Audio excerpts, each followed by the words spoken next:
Bienvenue sur Teach et bienvenue surtout dans cette semaine où nous sommes en train de parler de la famille. On ne parle pas de la famille de manière générale.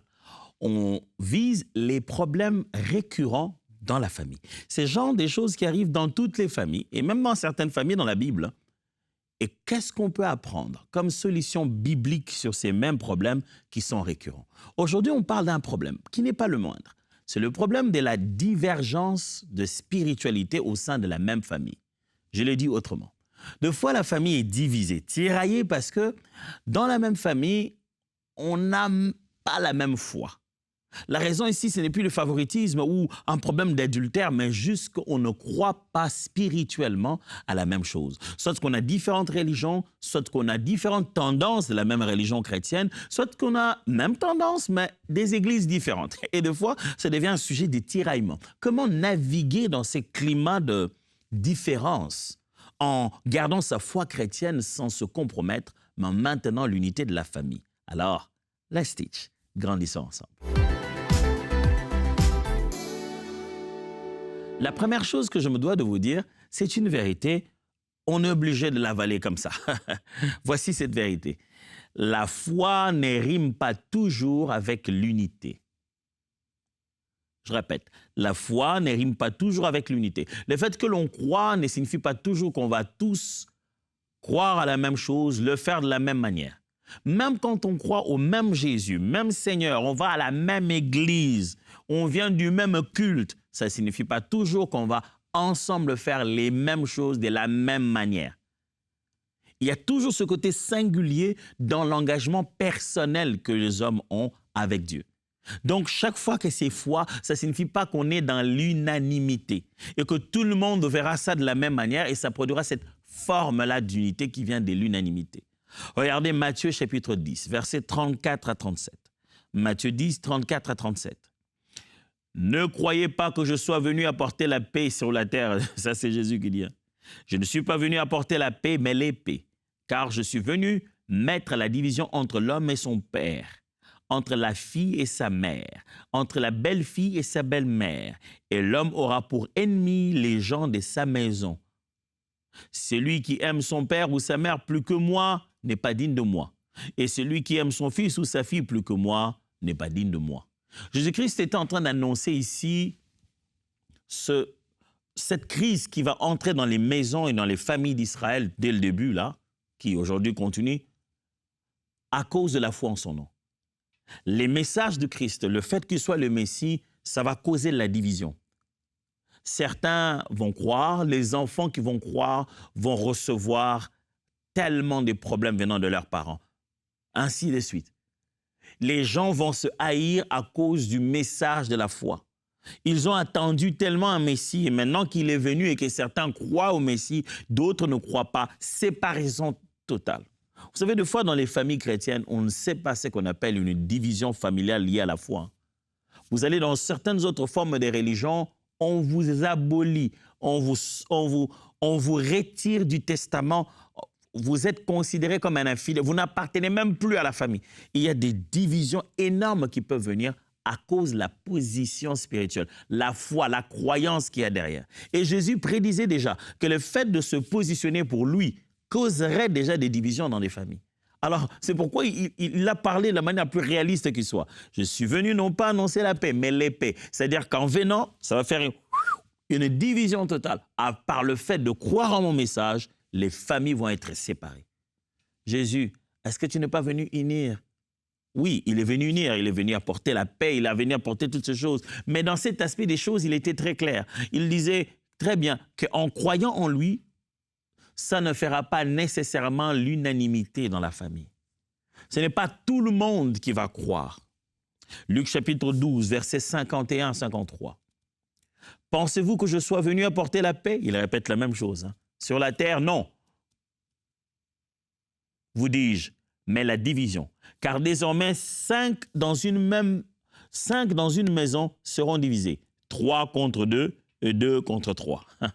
Le père sera divisé contre le fils, et le fils contre le père, la mère contre la fille, et la fille contre la mère, la belle-mère contre la belle-fille, et la belle-fille contre la belle-mère. C'est le même texte, mais la partie que je tiens à ce que vous puissiez remarquer, c'est le petit ratio que Jésus fait ici. Il dit, car désormais, 5 dans la même maison seront divisés. 3 contre 2 et 2 contre 3. Des fois, on a cette réalité-là dans nos maisons. On est divisé. 3 contre 2, 2 contre 3, 1 contre 4, 3 contre 6. Tout le monde n'est pas en train de croire exactement la même chose. Le fait que tu te positionnes pour Jésus, ce n'est pas une chose que tout le monde tolère. Il n'y a pas un problème que tu sois leur frère ou leur sœur, mais dès que tu commences à leur sortir ta foi, tu commences à leur parler à ton engagement, ça ne met pas tout le monde à l'aise nécessairement. Donc, à un certain niveau, on a mangé ensemble, on a parlé ensemble, on a préparé ceci, on est allé au marché ensemble. Dès que ça devient le sujet de la foi et de la spiritualité, la famille se divise. Ça arrive. Parce que la foi ne rime pas toujours avec l'unanimité, avec l'unité de la famille. Quand on dit foi, croire, la famille peut se diviser à cause de position de la foi. Deuxièmement, l'obéissance peut entraîner l'opposition. Lorsqu'on est chrétien, enfant de Dieu, et on décide de commencer à obéir ce qui est écrit, sachez-le bien que le monde dans lequel nous vivons est en inimitié contre Dieu, puisque le monde n'est pas ami de Dieu. Et que nous vivons dans notre famille, que peut-être il y a beaucoup de gens qui sont encore du monde. Quel est le résultat? C'est-à-dire que certains membres de notre famille sont ennemis de Dieu, donc ennemis de nos convictions. Et quand nous commençons à obéir à ce que Dieu nous a dit dans la Bible, il est possible que ça entraîne de l'opposition. Et qu'on commence à te dire, non, mais c'est quoi? Tu te prends pour qui, toi? Non, mais c'est pas vrai. Mais qu'est-ce qu'on vous montre dans ces églises-là? Toi, tu veux me dire quoi? Il est possible que ça entraîne de l'opposition. Juge chapitre 6, versets 25 à 30. Juge 6, 25 à 30. Dans la même nuit, l'Éternel dit à Gédéon, prends le jeune taureau de ton père et un second taureau de 7 ans. Renverse l'autel de Baal qui est à ton père et abat les pieux sacrés qui est dessus. Tu bâtiras ensuite et tu disposeras un autel à l'Éternel ton Dieu au sommet de cette forteresse dans l'ordre convenable. Tu prendras le second taureau et tu offriras en holocauste avec le bois de l'idole que tu auras abattu. J'ai donc pris 10 hommes parmi ses serviteurs et fit ce que l'Éternel avait dit. Mais comme il craignait la maison de son père et les gens de la ville, il l'exécuta de nuit et non de jour. Lorsque les gens de la ville s'élevèrent de bon matin, voici l'autel de Baal était renversé. Les pieux sacrés placés dessus étaient abattus et le second taureau était offert en holocauste sur le nouvel autel. Ils se dirent l'un à l'autre, qui a fait cela?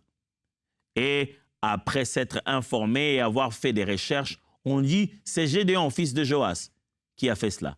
Alors les gens de la ville dirent à Joas, fais sortir ton fils et qu'il meure, car il a renversé l'autel de Baal et a battu le pieu sacré qui était dessus. Oh là là! Quelle crise, quel problème! Toute la famille adore Baal, le père aussi, il y est dedans. Mais l'Éternel se révèle à Gédéon. Et dans sa révélation, il lui donne des instructions. Il dit, va là-bas, détruis ça. Oh! Fou! J'ai béni Dieu pour la sagesse qu'a eu Gédéon d'avoir fait ça la nuit. Il s'est évité des combats supplémentaires. Vous savez, c'est ça nos problèmes de foi, nous chrétiens, dans nos familles.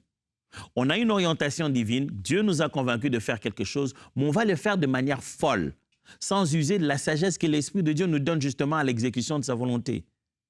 On le fait de façon carrément à créer plus de problèmes, à se créer de problèmes. Des fois, Dieu dit, moi, je t'avais juste demandé de faire ce qu'il fallait faire. Les problèmes, c'est toi-même qui les as créés. Gédéon aurait pu le faire de jour et j'imagine que ça allait être rempli de confrontations. Tenter de le faire de jour, je suis sûr qu'on allait l'attraper, les gens allaient se battre. Il a dit, je fais ce que Dieu a demandé de faire et le résultat sera là après. Et c'est de nuit qu'il l'a fait. Et il a obéi. Des fois, des conflits qu'on a dans nos maisons, ce n'est pas seulement parce que quelqu'un veut obéir à la parole de Dieu, mais il obéit de la mauvaise manière. Qu'est-ce que tu essaies de nous dire? J'essaie de nous dire ceci. Quand vous décidez de vivre selon que la Bible le dit, quand vous décidez de faire ce que Dieu vous a demandé de faire, de vivre tel que vous devez vivre dans cette maison-là où vous êtes chez vous, tout le monde ne sera pas d'accord. Mais rassurez-vous que l'opposition que vous allez connaître ne soit pas liée à la méthode. Ce n'est pas votre façon de faire qui est devenu leur problème, mais que ce soit plutôt ce que vous avez fait. Que votre méthode ne puisse pas manquer de sagesse. Vous pouvez user de la sagesse dans l'obéissance à ce que le Seigneur vous a demandé de faire. Quand vous allez commencer à vous dire « je vais vivre ma vie comme Dieu veut que je la vive », je connais des familles où le matin, quand les jeunes filles s'élèvent, la mère se met à parler sans les dire directement, mais les incite à l'impudicité, elle les incite carrément à la prostitution. Elle les incite à sortir pour chercher de l'argent. De quelle manière? Et quand tu commences à dire non à ça, quand tu commences à changer ta façon de t'habiller, quand tes fréquentations changent, quand tu n'es pas là à danser avec tout le monde dans les choses qui leur font danser, quand ton comportement commence à devenir vraiment marginal, les gens ont l'impression que tu veux leur donner des leçons. Et ils ne vont pas se laisser faire. Ils vont s'opposer, ils vont tenter de te ramener à ce que tu étais. Pourquoi? Parce que tu deviens un miroir de leurs erreurs. Tiens bon. Ne va pas chercher de la confrontation, mais reste fidèle à la parole, à ce que Dieu a dit. Reste fidèle, rassure-toi que tu vis la Bible, pas juste les tendances particulières de ton Église, mais les Écritures. Rassure-toi que tu obéis au Saint-Esprit, pas juste tes envies passagères pour te faire sentir spirituel, mais obéis à ce que Dieu a dit. Quand tu restes dans ça, je t'en supplie, tiens bon. Matthieu 5, 10 dit ceci. « Heureux ceux qui sont persécutés pour la justice, car le royaume des cieux est à eux. » Il y a une promesse à ceux qui persécutent pour la justice, à ceux qui persévèrent pour la justice. Ils sont persécutés à cause de la justice. Ils persévèrent pour la justice. Et Dieu a prévu une promesse pour eux. Troisièmement, Dieu soutient les obéissants. Je suis juste en train d'amplifier la même idée. Si vous avez obéi, écoutez-moi très bien. Le Seigneur soutient ceux qui sont obéissants. Daniel, dans la fosse au lion, les compagnons de Daniel, dans la fournaise ardente, Dieu soutient ceux qui sont obéissants. Tu vis dans un contexte de peut-être multi-religieux dans la maison. Tout le monde croit à quelque chose de différent. Dans ce contexte-là, si tu t'attends au soutien de Dieu, il faut que tu obéisses à sa parole. Parce que des fois, ce que la famille nous demande, c'est rien de grave. J'ai eu plusieurs fois des occasions de rencontrer des parents qui disent « Pasteur, moi, je ne l'interdis pas de venir à l'église, de venir prier avec vous. Je ne l'interdis pas de venir dans vos prières, là. » Des fois, c'est avec dédain qu'on en parle, mais on reçoit. Je ne l'interdis pas de venir dans vos prières là, mais moi, tout ce que je n'aime pas, c'est la façon dont elle frappe ses petits frères. Quand elle est énervée, regardez comment elle les gifle, ils sont blessés. Quelle personne qui prie peut s'énerver comme ça? Des fois, les gens, ils veulent juste notre changement, même pas le nom de notre église.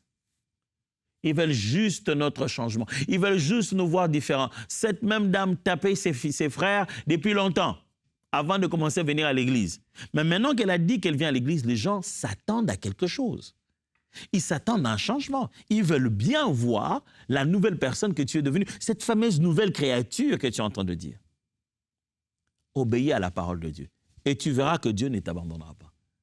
Obéis à ce qui est écrit et tu verras que Dieu soutient ceux qui obéissent. Ceux qui obéissent, même quand ils traversent la fournaise ardente, même quand ils sont jetés dans la fournaise ardente, Dieu le soutient. Même si ça commence à devenir bizarre dans ta famille, mais si toi tu t'es dit, je reste dans la sanctification, je reste dans ce qui est écrit dans la parole de Dieu, Dieu t'honorera.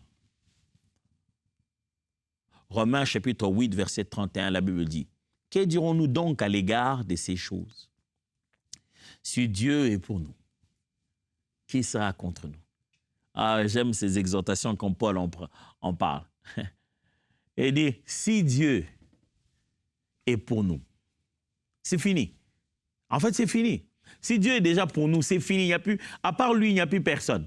Si on l'a lui seul, c'est fini. Qui sera contre nous? Qui? Citez-moi quelqu'un de sa taille, de sa gabarit, de ses capacités. Je ne sais pas comment tu vis ta foi, où tu te trouves maintenant. Tu n'es peut-être pas chez toi, tu vis peut-être même peut-être chez ta belle famille. Peut-être que tu vis chez ta marâtre, et tu vis peut-être dans la maison d'autrui. Tu es en voyage et tu es arrivé là-bas. Eux, ils prient autrement. Ils ont d'autres convictions, mais tu es là-bas. Reste dans l'obéissance de la parole de Dieu. Dieu soutient ceux qui restent obéissants. Ne commence pas à te compromettre en disant, bon, comme ici, ils ne prient pas, donc quand je prie seul, ils commencent à croire que moi, je vais leur montrer que je prie. Je vais alors aller avec eux. Là, ils vont... Non, attention, attention, attention. Reste ce que tu es dans la parole de Dieu. Reste ce qui est écrit. Continue à vivre ce qui est écrit. L'Éternel soutient toujours ceux qui restent obéissants. Ne va pas te compromettre. N'essaie pas de devenir comme tout le monde. Garde ta différence dans l'obéissance de la parole de Dieu. Sans pouvoir devenir un problème, sans pouvoir défier les gens d'une certaine manière. Vis ta foi, mais vis-la pleinement dans l'obéissance des Saintes Écritures. Ésaïe chapitre 41, verset 10. Ne crains rien, car je suis avec toi. Ne promène pas des regards inquiets, car je suis ton Dieu. Je te fortifie. Je viens à ton secours. Je te soutiens de ma droite triomphante. Oh, quelle belle promesse. Je ne sais pas où tu te trouves. Depuis que toi, tu as donné ta vie à Jésus, toute la famille qui était d'une autre religion, maintenant, ils te poursuivent. Maintenant, ils te mettent mal à l'aise. Ils te demandent de partir de là. Reste ferme. L'Éternel n'oublie pas ceux qui obéissent à sa parole. Continue à rester dans la vérité. Ne lâche pas. Ne les lâche pas. Ne les laisse pas t'envahir. N'essaye pas de te compromettre. L'Éternel sait que tu obéis à sa volonté. Tu es sorti d'une sorte de loge spirituelle, tu es sorti d'une sorte de fraternité spirituelle, tu es sorti d'une forme de sorcellerie familiale. Et maintenant que tu as accepté Jésus, tout le monde essaie de te faire sentir que ça ne marchera pas. Continue à obéir à ce qui est écrit. Reste dans la parole de Dieu. Lis-la jour et nuit. Reste dans la présence de Dieu. Continue à chercher la face de Dieu. Marche dans la sanctification. Dieu n'abandonne pas ceux qui lui obéissent. La quatrième vérité, c'est que la prière ouvre la porte à la réconciliation. Il est possible que dans cette division familiale liée aux différentes positions dans la foi, il est possible que la famille se réconcilie quand on met la prière au milieu. Oh, pasteur, c'est parce que tu ne sais pas à quoi les autres croient. Hein? Ils croient à des choses bizarres, on ne peut même pas prier ensemble. Je ne vous demande pas de prier ensemble d'abord, je vous demande à vous, frères, vous, ma sœur, de prier les Seigneurs pour vous mettre ensemble. Aujourd'hui, si des grandes institutions peuvent faire de l'écuménisme, quelle que soit ma position sur le sujet, mais si des personnes de si grandes différences peuvent se rencontrer, vous, frères et sœurs qui avez les mêmes sangs, pouvez ne fût-ce que vous rencontrer à table un moment, hein, parler humainement. Dieu peut vous trouver un point d'accord. Le ministère de la réconciliation peut opérer au travers de vous dans votre famille déjà. La prière, lorsqu'elle est remise au centre, lorsqu'elle est pratiquée par toi et lorsqu'elle est demandée d'être pratiquée à la maison, ça ramène à la réconciliation. Vous tous, vous êtes chrétiens. Est-ce que c'est vraiment une question de la différence des églises seulement? Si ça commence à devenir un problème, priez ensemble à la maison. Devenez l'église.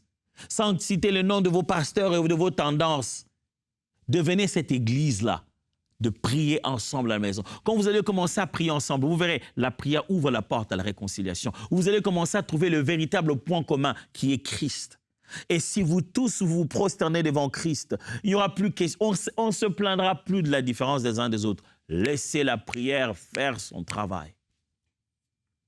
Laissez la prière faire son travail. Ouvrez la place à la prière. Priez pour que votre famille, malgré la différence de votre foi, s'il est possible que chacun connaisse Jésus-Christ, amen, mais que la famille se mette ensemble, se réconcilie. Vous êtes l'instrument de la réconciliation. Proverbe chapitre 21, verset 1. Le cœur du roi est un courant d'eau dans la main de l'Éternel. Il l'incline par où il veut. Vous imaginez? Si le cœur du roi est un courant d'eau par la main de l'Éternel, c'est Dieu qui décide des tendances qu'une personne autoritaire peut avoir. Ça, c'est une façon de montrer que Dieu a entre ses mains le contrôle des personnes, même que nous craignons le plus. À combien plus forte raison votre papa, votre maman, votre frère, votre soeur, votre tuteur, votre oncle, la personne qui vous héberge. Le Seigneur a ça entre ses mains. Ésaïe 49, verset 25. Mais ainsi parle l'Éternel. La capture du puissant lui sera enlevée et la proie du tyran lui échappera. Je combattrai tes ennemis et je sauverai tes fils. Ça, c'est une promesse que Dieu donne à Israël. Il dit, quels que soient les tyrans, les gens dont toi tu as peur, là, l'air élément, ce qui fait leur force, je peux enlever ça et je combattrai pour toi. Mon frère, cette même promesse, j'aimerais déclarer ça sur toi, ma sœur.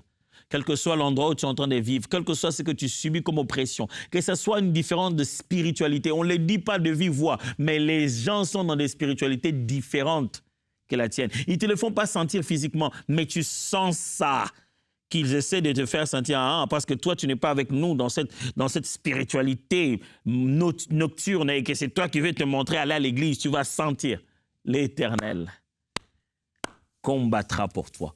Et le combattra tes ennemis. Ne crains pas d'être avec Dieu dans la prière, même quand tout le monde dans cette famille, que ce soit une famille biologique, que ce soit peut-être une famille, je veux dire, sociale, communautaire, c'est peut-être au travail, mais l'Éternel, c'est te protéger et te garder face aux attaques de l'adversaire. La dernière chose à partager avec vous aujourd'hui, c'est que l'Église devient une famille supplémentaire. Il est important de savoir, mes amis, que lorsqu'on vit quelque chose d'unique, de si divisé dans la famille où on est, sachez-le bien que nos assemblées, le fait d'aller avec les frères et sœurs prier ensemble, ça devient aussi une famille.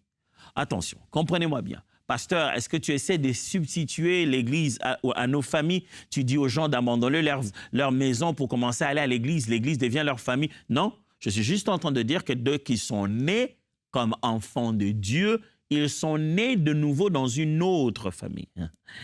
Je suis juste en train de vous permettre de vous rendre compte qu'ils sont nés premièrement dans cette famille-là, deuxièmement dans une autre famille. Je suis juste en train de vous dire qu'ils ont 2 certificats de naissance. Il y en a un qu'ils ont eu le jour de leur naissance et un autre qu'on leur a donné quand ils se sont baptisés à l'église. Ils n'ont donc pas une seule famille. Dieu leur a fait un avantage énorme d'avoir 2 familles. Et lorsque dans l'une, il y a encore des problèmes ou des perturbations, l'autre sert aussi de soutien moral fort. L'église est une famille supplémentaire que Dieu vous a donnée. Alors n'abandonnez pas vos assemblées. N'abandonnez pas vos frères et sœurs. N'abandonnez pas de trouver. Vous savez, des fois, vous restez à la maison comme ça avec des gens qui vous font sentir que vous êtes à moins que rien, que vous êtes impur. Vous ne devez même pas rester avec eux. Alors, quand vous avez le temps de rester avec des personnes avec qui prier, allez prier avec eux. Pasteur, est-ce que tu n'es pas en train d'encourager des gens, des jeunes filles et des jeunes garçons qui ne restent plus jamais à la maison parce qu'on les a grondés sur quelque chose? Non, non. Je suis plutôt en train de dire que ils ont un autre milieu qui peut leur enseigner la même leçon qu'ils n'ont pas compris à la maison, dans d'autres mots. On ne se plaint pas qu'on laisse nos enfants aller à l'école sans savoir qu'est-ce qu'on leur enseigne vraiment, qu'est-ce qu'ils apprennent vraiment. On ne se plaint pas qu'on laisse nos enfants aller faire des tours ou participer à des activités collectives et communautaires, scoutisme, je ne sais pas moi quoi. L'avantage avec l'Église, c'est que l'Église poursuit des valeurs qui sont même meilleures que les valeurs que vous poursuivez dans votre famille. Il n'y a pas quelque chose que vous voudrez de bien dans votre enfant que l'Église ne voudra pas. Vous voudrez qu'il soit mature, qu'il soit responsable, qu'il grandisse, qu'il soit stable moralement, psychologiquement, qu'il apprenne à respecter les gens autour de lui, qu'il ait un sens dans sa vie, qu'il vise à faire quelque chose de lui-même, qu'il étudie, qu'il s'épanouit, qu'il fonde une famille. Tout ça là, c'est exactement la même chose qu'on fait à l'Église. C'est la même chose qu'on leur prêche. C'est à ça qu'on les encourage quand ils viennent à l'Église. Alors, frères et sœurs, souvenez-vous que l'Église est aussi une famille supplémentaire que Dieu vous a donnée. Marc chapitre 3, verset 35. « Car quiconque fait la volonté de Dieu, celui-là est mon frère, ma sœur et ma mère. » Jésus, on vient lui dire, ton frère, ta sœur, ta famille te cherche, tu sais, ta mère avec tes frères. Jésus dit, c'est qui ma mère, c'est qui mon frère, c'est qui ma sœur? Ce sont ceux qui sont ici en train d'écouter cette parole. Quiconque fait la volonté de celui qui m'a envoyé, quiconque fait la volonté de Dieu, c'est celui-là, mon frère, ma sœur. Jésus est en train d'annuler ce sens de népotisme qui pourrait se créer en se disant que, bon, voilà, les privilégiés sont arrivés. Hein? Arrête, va voir les privilégiés. Dis, hey, non, attention, attention. Ce privilège de ma venue, je l'accorde à quiconque obéit à la volonté. J'aime bien, s'il avait dit, ce sont seulement ceux qui m'écoutent au moment où je parle qui sont mon frère et ma sœur, J'aurais dit, bon, bienheureux ceux qui étaient physiquement présents. Mais il a dit ceux qui font la volonté de Dieu. C'est-à-dire, nous, je suis le frère de Jésus. Alléluia. Ouh, je suis le frère de Jésus. On a un air de famille. Si tu regardes bien Jésus, regarde bien, on dirait qu'on se ressemble un tout petit peu. Jésus dit que je suis son frère. Jésus dit que tu es sa sœur. Jésus dit que tu es de la même famille que lui, si tu fais la volonté du Père. Psaume 68, verset 6 dit, « Dieu donne une famille à ceux qui étaient abandonnés. » Alléluia. Il délivre les captifs et les rend heureux. Oh, gloire à Dieu. Les rebelles seuls habitent des lieux arides. Il ceux qui se rebellent à la volonté de Dieu, ce sont seulement ceux-là qui vont vivre seuls dans la solitude désertique. Mais même ceux qui étaient abandonnés, quand ils sont entre les mains de Dieu, Dieu donne une famille. Il délivre les captifs et les rend heureux. Avez-vous l'impression de n'appartenir nulle part? Vous vous rendez compte que dans votre famille, on contredit votre foi, on vous met mal à l'aise. À l'église, il y a encore aussi des problèmes, les responsables. Est-ce que vous avez l'impression même de n'appartenir à nulle part? Vous avez l'impression d'être une chauve-souris en me disant, mais Dieu, je suis à l'église, mais il y a des problèmes. À la famille, il y a des problèmes, mais finalement, Seigneur. Voici ce que j'aimerais vous dire et écoutez-moi très bien. Vous appartenez à lui, pas aux hommes. Vous êtes sa propriété privée, sa vigne, son jardin spécial. C'est lui qui vous a créé. Vous n'êtes pas là perdu et lui, il n'est pas perdu. Il ne demandera des permissions à personne sur votre destinée. C'est lui qui est en train de la conduire. C'est lui qui met ces personnes tout autour de vous. C'est lui qui a mis ces personnes qui vous énervent, qui font tout cela. Il est en train de travailler sur vous. Il a un plan. Soyez forts. Personne ne lui a pris le contrôle de votre vie. Il sait ce qu'il est en train de faire.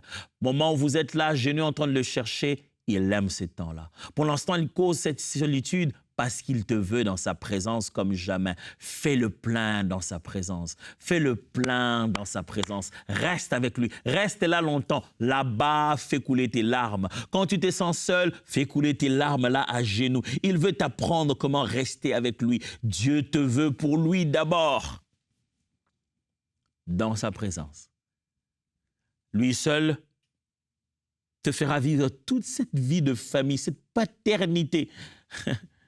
Tu vivras la chaleur familiale en restant seulement dans ses bras, dans sa présence. Dieu d'abord, dans sa présence. C'est lui ta véritable famille.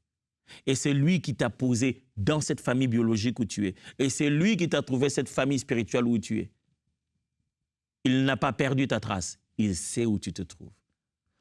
J'aimerais prier avec mes frères et sœurs qui m'ont entendu aujourd'hui. Des fois, il y a ces divisions qui se créent dans nos familles biologiques à cause de nos convictions spirituelles qui diffèrent. On vient d'apprendre comment il faut rester obéissant à ta volonté, mais rester sage dans la façon de vivre avec les uns et les autres. Et être conscient qu'il y a une promesse à rester obéissant à ce que tu veux. Nous voulons vivre ta parole. Nous voulons rester fidèles sans se compromettre. C'est ce que je prie pour mon frère ou ma sœur qui m'écoute maintenant, où qu'il soit. Aide-le à rester obéissant, à ne pas se compromettre, à rester fidèle à la parole de Dieu, sans vouloir créer autour de lui des problèmes, à porter la paix aussi longtemps que cela dépend de lui, mais à rester fidèle à ce qui est écrit, dans le puissant nom de Jésus. Amen. Dieu vous bénisse. Voyons-nous demain.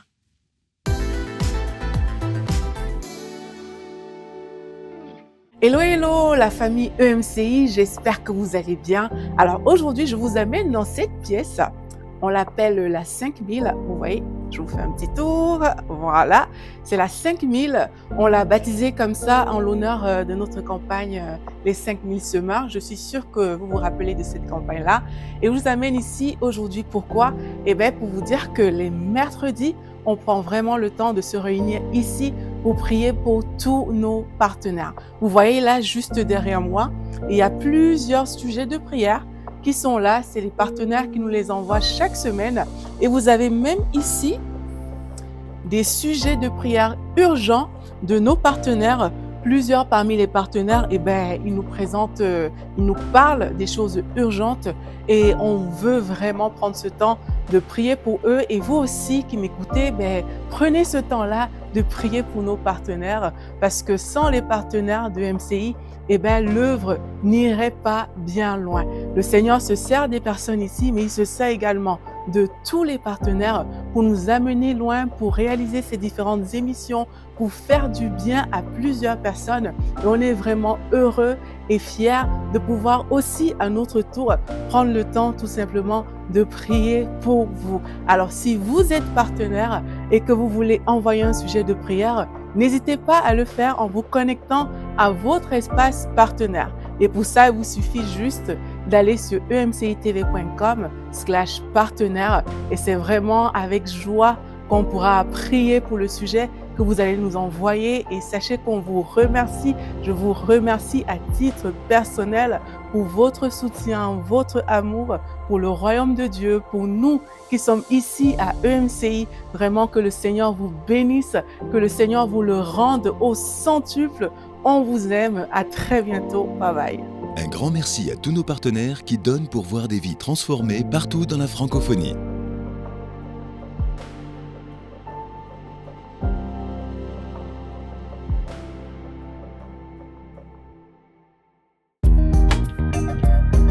Merci à tous nos précieux partenaires grâce auxquels cette émission a pu être réalisée.